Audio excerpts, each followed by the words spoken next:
अस्सलाम वालेकुम अज़ीज़ तलबा, कैसे हैं आप। उम्मीद करता हूँ कि आप खैर वाफियत के साथ होंगे। लेक्चर नंबर 32 में आज हम मैदान करबला में गर्मी की शिद्दत के जो बाकी अशार थे वो आज हम पढ़ेंगे। मैं शेर नंबर 10 पढ़ता हूँ पहले। कोसों किसी शजर में ना गुल थे ना बरगुबार, एक एक नखल जल रहा था सूरत चिना। अब यहाँ पे शायद मैदान करबला में गर्मी की शिद्दत का तस्करा करते हुए कहते हैं कि दरख्तों के पत्ते, फल, फूल सब के सब गर्मी की हिद्दत की वजह से चिनार के दरख्त की तरह सुर्ख हो रहे थे और ऐसा मालूम होता था जैसे इन पर आग लगी हुई हो। दरख्त का हर पौधा और दरख्त का हर पौधा आग में झुल रहा था। मैदान करबला में मौजूद तमाम दरख्त चिनार के पौधों की मानद गर्मी की शिद्दत की वजह से सुर्ख हो रहे थे। दरख्तों पर फूल जो थे वो मुरझा चुके थे, शाखों पर लगे फल फूल सूख चुके थे। गोया सूरज ने इन हरे भरे दरख्त पत्तों को पीला कर दिया था और शाखें मुरझा गई थी। हर तरफ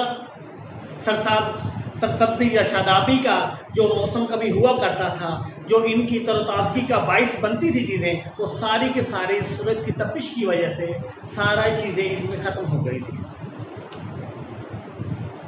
मैदान करबला में गर्मी की शिद्दत से दूर दूर तक फलदार जो दरख्त थे वो सूख गए थे।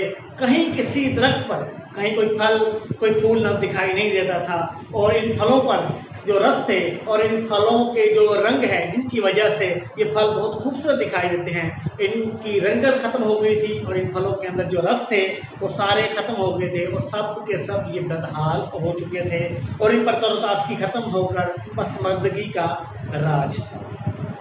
शेर नंबर 11 देखिएगा। हंसता था कोई गुल, ललहकता था सब्जा इजार, कांटा हुई थी सूख के हर शाख बारदार। शायद शेर में मैदान करबला की गर्मी की शिद्दत बयान करते हुए कहते हैं गर्मी की हिद्दत इतनी ज़्यादा थी कि दरख्तों की टहनियाँ जो थी वो खुश्क हो गई थी, इन पर लगे फूल मुरझा गए थे, फलदार दरख्तों पर लगे फलों से रस ख़त्म हो गए थे और वो सूख गए थे। सब्ज़ादारों की घास और चमनिस्तान के फूल खुशबू और ताजगी खो बैठे थे। हर तरफ वीरानी का राज था, चहल पहल गहमा गहमी सब खत्म हो गई थी। किसी शाख पर कोई फूल लहलहाता हुआ हिलता हुआ दिखाई नहीं देता था, ना ही सब्ज़ादारों के घास में हवा के चलने से जो सरसराहट लहलहाट बाकी थी। गोया हर तरफ वीरानी व उदासी का दौर दौरा था। रंगीनी और रौनक नाम की कोई शय इनमें बाकी नहीं थी। तो गर्मी की शिद्दत इस कदर ज़्यादा थी कि हर एक चीज़ जो है वो कांटा हो गई थी। अगर किसी दरख्त को देखा जाए तो वो भी सूख गया था और अगर किसी फल को देखा जाए तो उसके अंदर में से रस गायब हो गया था और अगर किसी सब्ज़े को देखा जाए तो सब्ज़ा नाम की चीज़ें नहीं थी, तो सारा का सारा सब्ज़ा जो है वो पिलाहट में पीले रंग में तब्दील हो गया था। क्योंकि गर्मी की शिद्दत इस कदर ज़्यादा थी कि इंसान तो इंसान बेजान चीज़ें भी बुरी हालत का शिकार हो गई थी। अगला शेर देखिएगा। गर्मी ये थी कि जीज़ थे सबके दिल सबके सर्द थे, पत्ते भी मिसले चेहरा मजकूक जर्द थे। मैदान करबला में गर्मी की शिद्दत का मेरे अनीस तस्करा करते हुए कहते हैं कि गर्मी इस कदर ज़्यादा शदीद थी कि हर ज़ीरो गर्मी की शिद्दत की वजह से बेहाल होकर रह गई थी। अब मज़ीद ज़िंदा रहने की जो चाहत थी वो ख़त्म हो रही थी, क्योंकि इंसान एक हद तक गर्मी की शिद्दत को बर्दाश्त कर सकता है, लेकिन वहाँ मैदान करबला में गर्मी की शिद्दत इस कदर ज़्यादा थी कि पौधे जो थे वो पिलपिलाहट में शिकार हो गए थे। वो ऐसे हो गए थे जैसे किसी इंसान को जैसे कोई इंसान दिल का मरीज़ हो जाता है तो पीले उसका जो चेहरा है वो पिलाहट में पीले रंग में तब्दील हो जाता है। इसी तरह जो है वो पत्ते जो हैं वो भी सड़कर पीले रंग में तब्दील हो गए थे। तो गर्मी की शिद्दत इस कदर ज़्यादा थी, उन पर जो सरसब्जी व शादाबी थी वो सारी की सारी वो ख़त्म हो गई थी। अगले शेर में शेर उड़ते थे न धूप के मारे किछार से, आहू न मुँह निकालते थे सब्जा इजार से। शायद ने इस पहले मिसरे में शेर उड़ते थे न धूप के मारे किछार से। अब यहाँ पे जंगल के बेताज बादशाह शेर की बात की है कि वो शेर जो अपनी बहादुरी और अपनी दलेरी से पूरे जंगल पर जिसने कब्जा किया होता है, उसका रोज़ाना का यही काम होता है कि मैंने शिकार करना है और अपना ताज़ा शिकार खाना है, किसी का बचा हुआ या बासी शिकार नहीं खाना।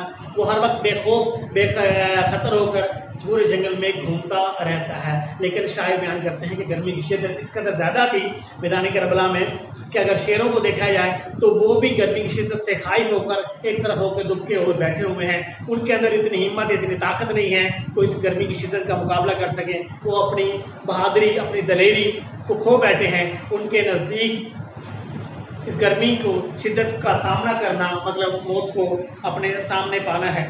अब दूसरे मिसरे में आहू नमून निकालते थे सब्जादारों से।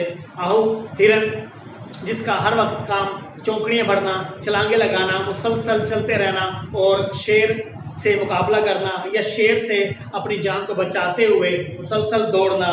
लेकिन शायर बयान करते हैं कि गर्मी की शिद्दत इस कदर ज़्यादा थी कि हिरन जो है वो भी छुप कर बैठे हुए थे इस गर्मी की शिद्दत की वजह से, क्योंकि उन्हें पता था कि अगर जैसे हम बाहर निकलेंगे तो गर्मी की शिद्दत हमें हलाक कर देगी, हमें किसी चीज़ का, किसी काम का नहीं छोड़ेगी। और वो जो हर वक्त ठंडा पानी की तलाश में फिरते रहते हैं, वो ठंडा पानी उनके लिए बहुत ज़्यादा, ठंडा पानी को हासिल करना बहुत ज़्यादा मुश्किल हो गया था। तो गर्मी की शिद्दत इस कदर ज़्यादा थी कि उनके लिए बाहर निकलना मौत से कम न था।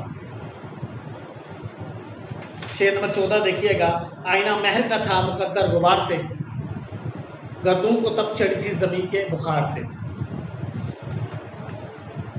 अब इस शेर में मैदान करबला गर्मी की शिद्दत बयान करते हुए मीर अनीस क्या कहते हैं कि सूरज का चेहरा जो कि साफ शफाफ चमकता धमकता दिखाई देता है, लेकिन गर्दो गुबार के बाइस मैदान करबला में गर्मी की शिद्दत की वजह से जो है गर्दो गुबार और इतनी ज़्यादा उठ रही थी कि इस गर्दो गुबार ने आफताब का जो चेहरा था वो छुपा लिया था। क्योंकि सूरज की तपिश, आबी बुखारात और मट्टी के ज़रात जब आसमान की तरफ उठते थे तो इन आसमान की तरफ उठते थे तो उन्होंने एक मोटी सी तह बना ली थी जो कि सूरज की शुआओं के रास्ते में आ रही थी, और ये मोटी तह सूरज के मुंह पर जाके पड़ रही थी, जिसकी वजह से सूरज की शुआएं जो थी वो मध्यम हो गई थी और सूरज का जो चेहरा था वो भी गर्दो गुबार की वजह से मैला हो गया था और सूरज की शुआएं ज़मीन तक सही तरीके से नहीं पहुंच रही थी। दूसरे मिसरे में कहता है गर्दों को तब चढ़ी थी जमीन के बुखार से। अब सूरज की शुआएं जो हैं वो इस कदर ज़मीन पर पड़ रही थी कि ज़मीन तो बुखार में मुब्तला हो गई थी, तो ज़मीन के ऊपर ही मुसलसल हिद्दत और सूरज की तपिश पड़ रही थी। अब इस सूरज की तपिश जो कि ज़मीन पर पड़ती थी, अब ये सूरज की तपिश इतनी ज़्यादा हो गई थी कि ये सूरज की तपिश उड़ती और सीधा आसमान पर जाती और आसमान भी इस सूरज की तपिश को बर्दाश्त न कर सका और वो भी बुखार में मुब्तला हो गया और ज़मीन जो है तंदूर की मानद और आसमान तांबे की मानद जो है वो सुर्ख हो रहा था। आगे देखिएगा शेर नंबर 15। गर्मी से मुस्तरिब था ज़माना ज़मीन पर, भुन जाता था जो गिरता था दाना ज़मीन पर। अब शेर में शायर ने मुबालगा आराई की हदों को छुआ है। क्या कहते हैं कि जंग के रोज़ मैदान करबला की गर्मी जो थी बहुत ज़्यादा थी। गर्मी की शिद्दत की वजह से हर जानदार बेजान बेहाल था। इस शिद्दत की तपिश मखलूक खुदा अपनी ज़िंदगी से बेजार थी, क्योंकि ज़मीन की सतह भट्टी की माने जल रही थी और अगर भटियारा नान बाई वाला अगर इस पर कोई अपना दाना डालता तो वो दाना जो है वो भुन कर जल जाता, क्योंकि ज़मीन जो है वो तंदूर की मानद हो गई थी। जब ज़मीन का यह हाल है कि गिरते हुए दाना फ़ौरन पक जाता है तो उस सूरत में इंसान और बेजान चीज़ों का क्या हाल होगा, जानदारों का क्या हाल होगा। यहाँ पर शायर ने मुबालगा आराई की हदों को छुआ है, बहुत ज़्यादा मुबालगा आराई की है कि गर्मी इस कदर ज़्यादा थी कि ज़मीन जो है वो तप रही थी, अगर दाना भी गिरता तो वो भी जल भुन जाता। शेर नंबर 16 देखिएगा। गर्दाब पर था शोला जवाला का गुमा, अंगारे थे हबाब तो पानी था शर फशा। जंग के रोज़ मैदान करबला में गर्मी की शिद्दत इस कदर ज़्यादा थी कि दरियाए फ़ुरात के बहते पानी में जो भंवर बनता था वो ऐसा मालूम होता था जैसे किसी ने आग के शोले को घुमाकर दरिया फुरात में छोड़ दिया हो और वो हर सिमत फैल रहा है और अपनी हर सू घूम रहा है और अपनी गर्मी जो है वो फैला रहा है। और अब पानी की बात की जाए तो पानी पर जो बुलबुले बन रहे थे वो दहकते अंगारे से किसी सूरत कम न थे। वो ऐसे मालूम हो रहे थे बुलबुले जैसे किसी दरिया फुरात पर बुलबुले नहीं बल्कि अंगारे, जलते हुए अंगारे छोड़ दिए। वो दरिया का पानी वो ऐसा शोला फशानी करता हुआ दिखाई दे रहा था और ऐसा मालूम होता था जैसे ये दरिया फुरात में पानी नहीं है बल्कि सारी की सारी आग है। और जबकि पानी का काम तो गर्मी की हिद्दत को कम करना है, गर्मी की तपिश को कम करना है, लेकिन यहाँ पर शायद जो है वो बालगाराई करते हुए कह रहे हैं कि गर्मी की शिद्दत इतनी ज़्यादा थी कि पानी जो है वो गर्मी की शिद्दत में मज़ीद इजाफा कर रहा था, क्योंकि पानी इस ज़्यादा गर्म था वो ऐसा लग रहा था जैसे पानी नहीं है बल्कि बुलबुले अंगारे बने हुए हैं और पानी हर जगह आग ही आग है। और जो भंवर है पानी का वो ऐसा लग रहा है जैसे आग का कहीं चक्कर इस दरिया फुरात में छोड़ दिया हो और वो हर तरफ अपनी गर्मी या अपनी हिद्दत जो है वो फैला रहा है।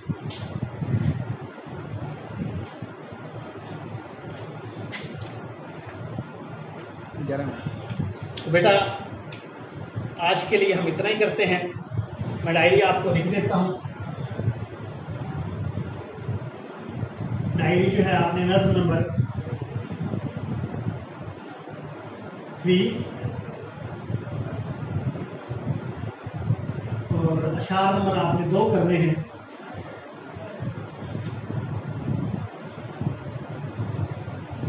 और 11